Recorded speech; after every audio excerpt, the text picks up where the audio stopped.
आज साधारण 10:30-11च्या दरम्यान अद्वै हिरे यांना मालेगाव येथील स्पेशल जज यांच्या पुढे रिमांडमध्ये पोलिसांनी हजर केलं. रिमांड रिपोर्ट बरोबर पोलिसांनी असं कोर्टापुढे निवेदन केलं की संबंधित गुन्ह्याचा तपास अजून प्राथमिक अवस्थेत आहे आणि त्यांना पूर्ण तपास करण्याकरता आरोपींची फिजिकल कस्टडीची अत्यंत गरज आहे, असं ते निवेदन दाखल केलं. त्या निवेदनाच्या विरुद्ध आरोपींतर्फे म्हणजे मी कोर्टापुढे बऱ्याचशा काही गोष्टी नमूद केल्या आणि ह्या गुन्ह्यामध्ये आरोपीची फिजिकल कस्टडीची मुळीच गरज नाही आहे, कारण तपास ऑलरेडी झालेला आहे. सर्व कागदपत्र जप्त केलेली आहेत, त्यांचे जबाब देखील घेण्यात आलेले आहेत, असं कोर्टापुढे नमूद केलं. आणि हे सगळं आरोपीतर्फे केलं गेलेलं निवेदन आणि सरकारी पक्षामार्फत केले गेलेलं निवेदन ह्या दोन्ही गोष्टीचा मेहरबान कोर्टाने विचार करून शेवटी जो काही तथाकथित गुन्हा आहे त्याच्या तपासाकरता आरोपींची फिजिकल कस्टडीची गरज आहे असं नमूद करून आपल्या ऑर्डरमध्ये नमूद करून त्यांना 20 तारखेपर्यंत पोलीस कस्टडीची ऑर्डर केलेली आहे. आता NDCC बँकेचे रिजनल ऑफिसर यांनी तालुका पोलीस स्टेशनला फिर्याद दिली होती. त्यानुसार हा गुन्हा नोंदला गेला होता. तपास चालू होता, पण तपास हा अतिशय संत गतीने चालू होता. त्याच्यानंतर गुन्हा नोंदल्यानंतर अद्वैयाबा हिरे यांनी सुरुवातीला मालेगाव येथील सेशन कोर्टात अटकपूर्व जामीन दाखल केला होता. तो सेशन कोर्टाने तो अटकपूर्व जामीन त्यांचा फेटाळला होता. त्यामुळे ते अद्वैयाबा हिरे यांनी उच्च न्यायालयात धाव घेतली होती.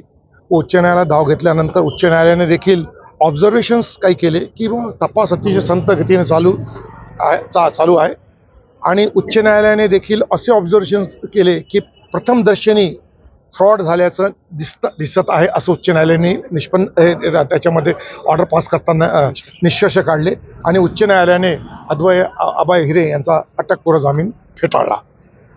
उच्च न्यायालयाने अटकपूर्व जामीन फेटाळल्यानंतर पोलिसांनी तालुका पोलिसांनी अद्वैयाबा हिरे यांना भोपाळ येथे अटक केली व आज त्यांना मालेगाव येथील सेशन कोर्ट बगेले साहेब यांच्या कोर्टापुढे त्यांना हजर केलं होतं.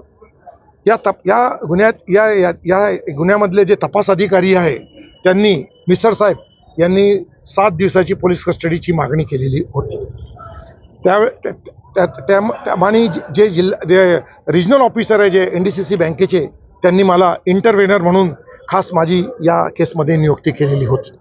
मी जिल्हा बँकेच्या वतीने युक्तिवाद केला की अद्वैयाबा हिरे हे त्यावेळेस त्या NDCC बँकेचे हे ते त्यावेळेस चेअरमन होते आणि महिला सूतगिरणी ज्याची डायरेक्टर व चेअरमन त्यांची आई स्मिता हिरे ही होती. स्मिता हिरे होती आणि त्यांनी स्मिता हिरे महिला सूतगिरणीवाल्यांनी लोनची मागणी NDCC बँकेकडे केली होती. त्यावेळेस त्यांनी कुठल्याही कागदपत्रांची शहानिशा न करता 3 टप्प्यात लोन सँक्शन केलं होतं आणि जी पहिल्यांदा लोनचा हप्ता देण्यात आला त्या लोनच्या पैशातूनच त्यांनी एक जमीन विकत घेतली व तीच जमीन त्यांनी बँकेला NDCC बँकेला मॉर्गेज केली. 3 टप्प्यात जे लोन अमाऊंटचं जे वाटप झालं त्यावेळेस तीच जमीन मॉर्गेज म्हणून ती यांना बँकेला दिली गेली.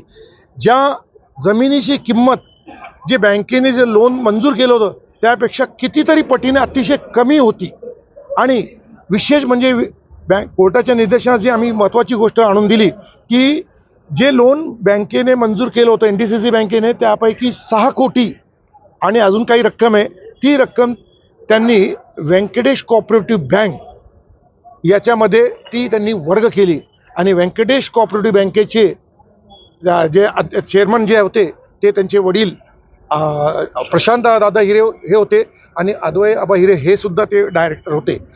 तसंच कोर्टाच्या निर्देशात आम्ही हे देखील आणून दिलं की पोलिसांच्या तपासात हे देखील असं देखील निष्पन्न झालेलं आहे की त्यांनी महाराष्ट्रात व इतरत्र देखील काही जमिनी विकत घेतलेल्या आहेत त्या लोनच्या अमाऊंटमधून व तो पैसा जो महिला सुदगणीसाठी जो त्यांनी लोन घेतलं होतं त्यासाठी वापरला गेलेला नाही.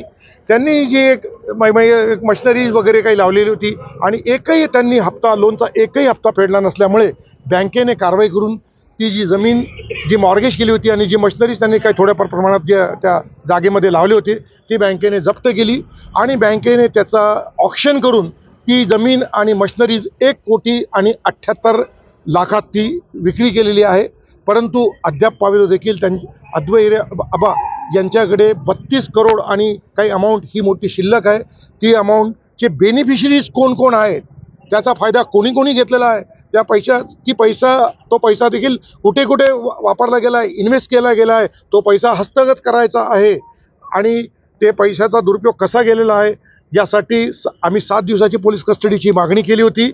कोर्टाने आमचा युक्तिवाद ऐकून तसेच त्यांचे जे वकील अद्वै हिरे आबा यांचा वकील जे होते त्यांचा युक्तिवाद ऐकून 20 तारखेपर्यंत पोलीस कस्टडी रिमांडचा आदेश पारित केलेला आहे.